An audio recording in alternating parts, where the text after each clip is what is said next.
All right, welcome back to another episode of Hard Money Dispatch. Today, Bitcoin looks to be entering a bear market, quite likely.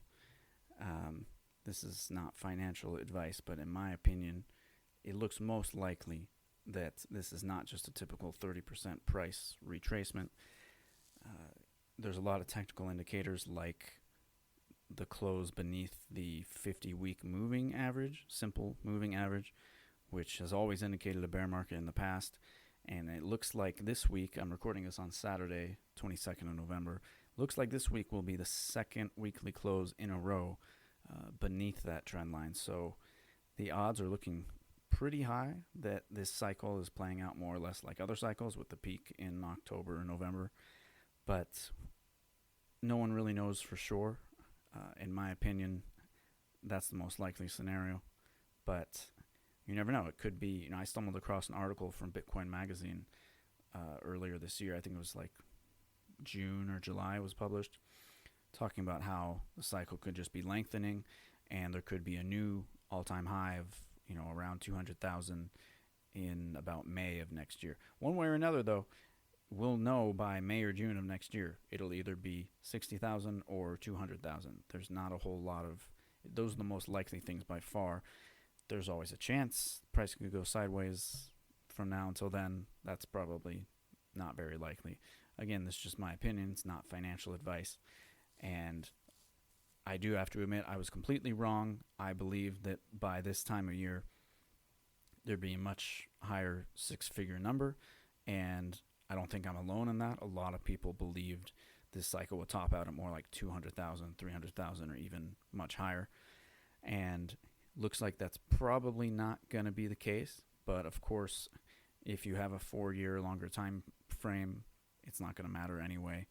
I remember back in June of 2022, I was interviewed by an Israeli TV outlet called I-24 News. And the last question the newscaster asked me was, is now a good time to buy? And I always hesitate to answer that in such a public setting, but when people ask me personally, I say it's always a good time to buy. That's always my answer. And as long as you have, the one caveat to that is that you always have to have at least a 4-year time span. And the reason for that is if you look at the 200-week moving average of Bitcoin, it's only ever gone up. There's never been a significant downtrend for that for all of Bitcoin's history. And that reflects the fact that if you hold it for 4 years or more, you will protect yourself from fiat monetary debasement. Now, if you're just looking to trade or you just get in and out, can't handle the volatility for longer than a few weeks or months at a time, then you shouldn't have any kind of meaningful allocation, in my opinion. But if you're really in it for the long term, something to hold for years, decades, even give to your children and grandchildren, then you really like these downturns and even long-term bear markets, because if you're dollar cost averaging every week or month, then this is the best time for you because you get more coins, more Satoshis at a lower price.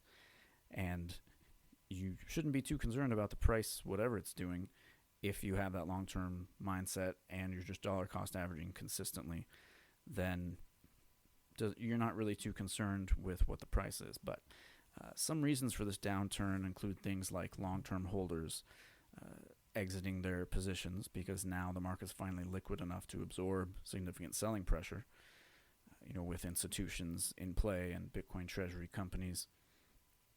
And you can't really blame them if they had been holding for 5, 10, 12 years. It makes sense to want to rebalance a little, even though theoretically that doesn't make sense, because why would you sell the harder currency for a weaker currency that's going to depreciate? But it does make sense from a personal perspective because, and this will happen to everyone eventually if they continue holding on, then at some point your Bitcoin position will become an outsized portion of your net worth. It'll become the majority of your net worth. So then during these downswings, you'll have to just live with the fact that 30% or 50% of your net worth just kind of goes away, just evaporates in a matter of weeks or months. And it makes sense that most people would not want to tolerate that, so they take some profits. And mentioning treasury companies, there's a lot of them that seem to be in trouble. People always talk about MicroStrategy. They're actually in the best position. If Bitcoin tanked very quickly to low 5 figures, might be a problem for them. But it looks like the way they've taken intelligent leverage and the way that they've structured everything, they can weather a downturn just like they did in 2022 and nothing bad happened. But their share price is not doing well at all. It's totally diverged from Bitcoin, so you have to admit that. And the smaller treasury companies, some of them could really struggle and even go bankrupt throughout this. I don't know that much about this topic, to be honest. It's just my opinion. And I've seen that some of them have actually been forced to sell, so that adds more selling pressure. And if you look at the order books on a major exchange like Coinbase, for example, it's looked pretty bad recently. There's so much sales pressure and not a whole lot of buying pressure. So it's all asks and no bid. And if you look at the depth chart, there's a lot more red than there is green. The Crypto Fear and Greed Index is an all-time low, I think, of 9. If you look at the CoinMarketCap Index, and there's other ones too, but that's the one I look at. So it's lower than COVID or the FTX collapse or anything that's happened, even the April tariff crash earlier this year, which is really kind of crazy because there's no significant impetus for this. It kind of just came out of nowhere, and maybe that's why. It's kind of a weird paradox, but maybe because there is no specific reason for the fear and the quote-unquote crash, maybe that adds to the fear and amplifies it because no one really has a way to explain it that well. There's a lot of positive developments fundamentally for Bitcoin. However, there's some negative ones too, and the macro outlook doesn't look that great. The Fed may not be lowering rates as much or as fast as expected, although the Fed funds rate futures market is still pricing in very high odds of a rate cut in December. It's really just commentary from Jay Powell and other Fed members that has modified that outlook somewhat recently. And stocks are also crashing for the most part. A lot of the big tech stocks are down 15 to 30%, so not all that different from Bitcoin. They have a comparable amount of volatility. And yeah, that's pretty much it for all the price stuff. I wanted to start with that because I know everyone's going to be thinking about it. That's what's on top of everyone's mind. But there's so many other things happening. One last thing I want to mention. The Bitcoin Core version 30, which I've talked about in other videos and podcasts, was released right about the time that this recent downtrend started. And correlation is not causation. It may or may not have anything to do with that, but you have to admit it's kind of interesting that timing just happens to coincide so perfectly, and it may not be an accident. I think a lot of people are concerned about that new version of the Bitcoin Core software, and rightfully so, because it allows any amount of arbitrary data to be included in a block. And I've talked about this before. I'm not going to go into it. It's something I'm personally against.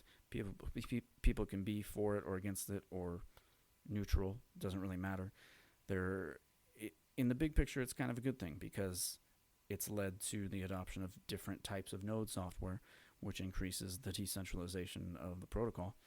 Knots is now the number one most used node software, I believe, with 20-something% of all nodes running it. And then the Bitcoin Commons, if you heard the last episode with Gil Roberts, Bitcoin Commons just launched the alpha version of their product. So if you have a Start 9 device, you can start running it today. So that will be a third option for Node software, and I look forward to. I don't have a Start 9, but at some point I look forward to running that on my node because I think it'll probably be the best option for myself. So that's just kind of how Bitcoin works, and everybody can use it how they want, run their own node how they want, and have freedom and sovereignty in their savings and transactions. No one can take it from you. No one can tell you how to spend it, or if you can spend it, or where you can send it.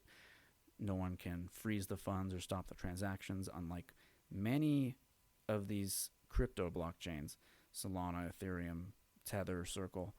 They're all centrally controlled, and there's someone who can freeze your wallet, stop your transactions, all of that. Whereas with Bitcoin, that is not the case. So, moving on now, quick update on the Bitharvest Ponzi scheme. I made a YouTube video about that a few weeks ago, and it was only 8 minutes long because that was all the research it took to show that this thing was clearly a Ponzi scheme. And it's very unfortunate these things still happen. It's basically the next Bitconnect. If anyone's been around that long, I think it was 2018 or so, that there was a Ponzi scheme called Bitconnect. And there's a famous meme of this guy on stage at some, I don't know what it was, some conference or talk or something.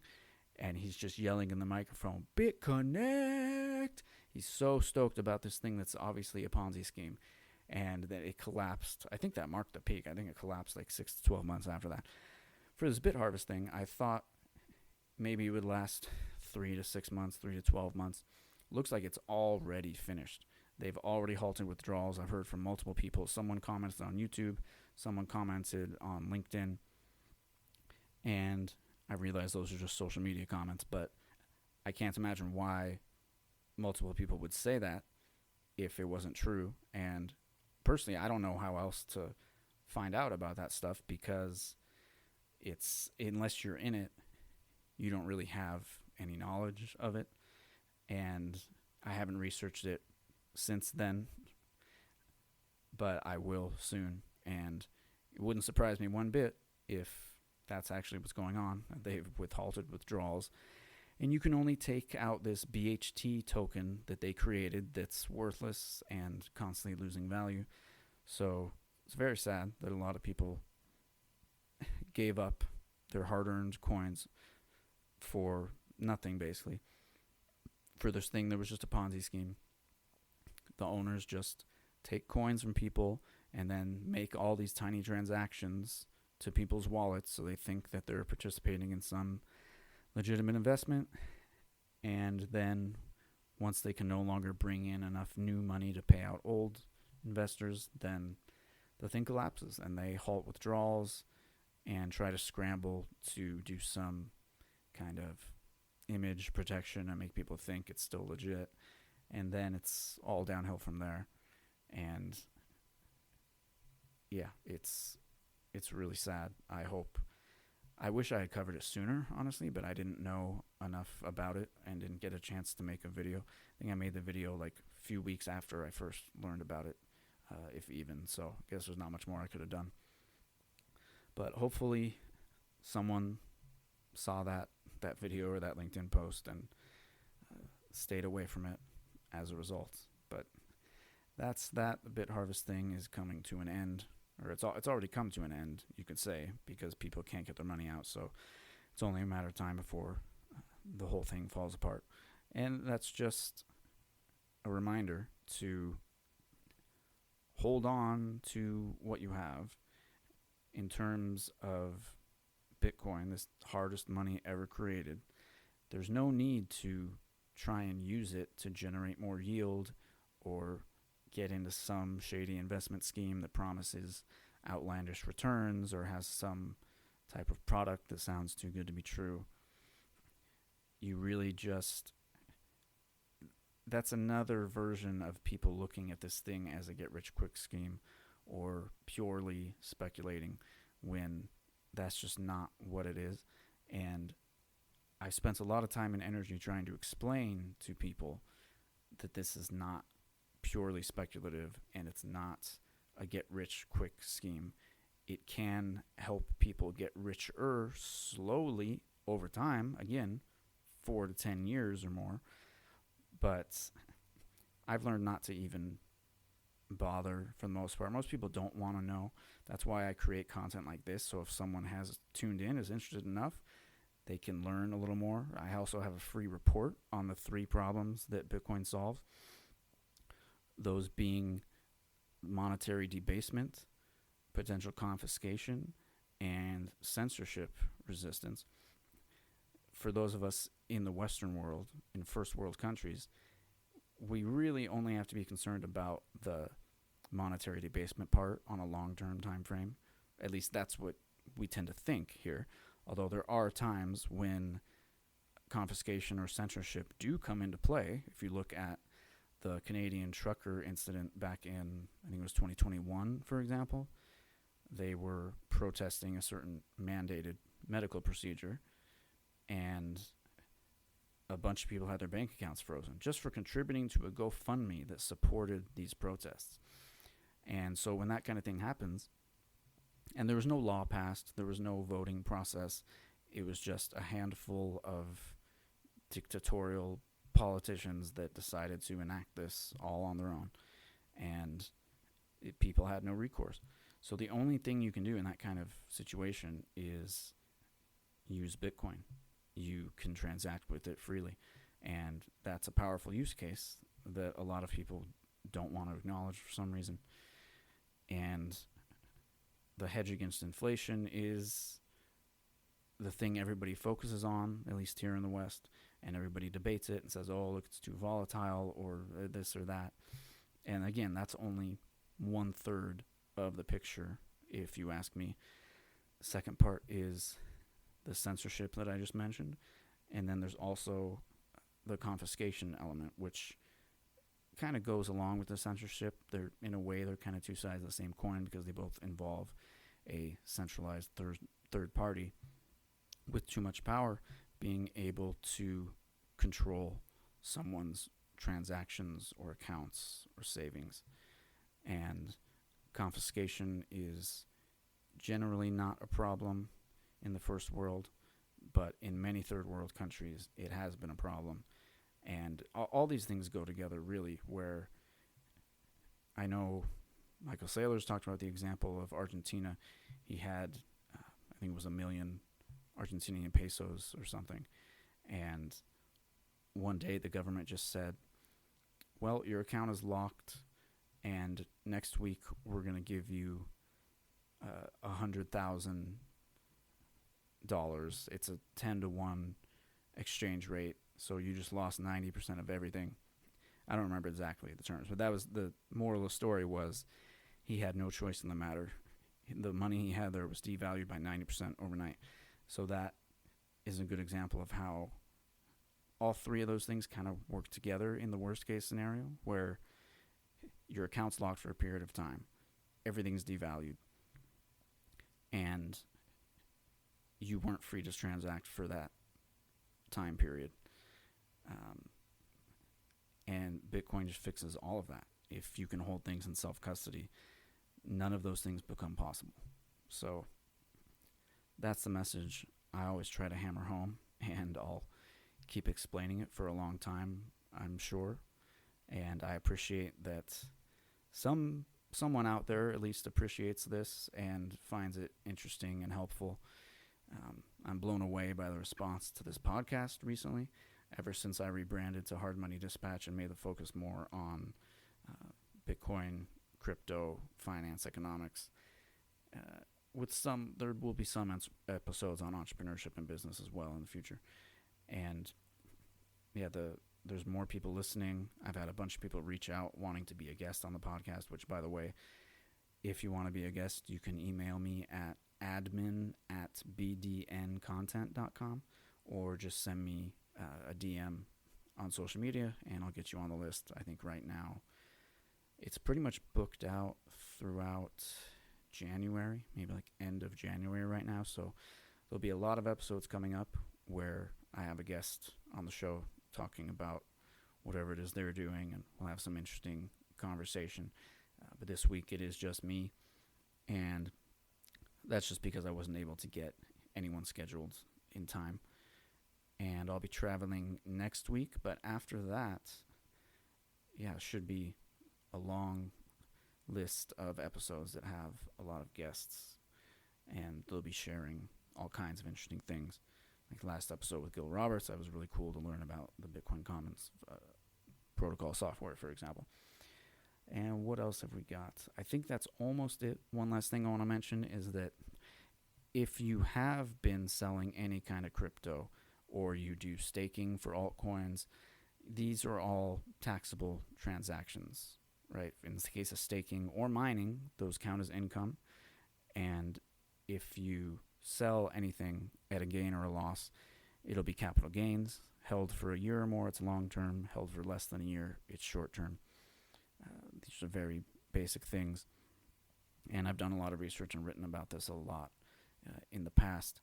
And it's very difficult to keep track of all these transactions. However, if you use a tool like CoinTracker, it can plug into your exchange wallets automatically and gather all of that data and put it into a nice spreadsheet for you. It can fill out the proper tax forms like Form 8949 and makes things a whole lot easier using some type of crypto tax software like that. And I don't really know how anyone would do it these days without something like that. So I will leave a link to sign up for CoinTracker if you're interested in the description of this video and this podcast. And while you're at it, if you could support the show for free, you can leave a 5-star review on Apple Podcasts or Spotify. You can like and subscribe to the YouTube channel, and you can subscribe to the Hard Money Dispatch newsletter. And those are all free, easy, simple ways you can help support this show and the things I've been talking about, the message of Bitcoin's true use cases and financial sovereignty, business entrepreneurship.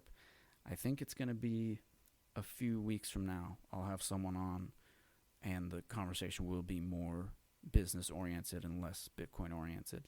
And there's a handful of other guests, too, with slightly different topics. So I wasn't too sure at first, but I've decided to mix it up a little bit.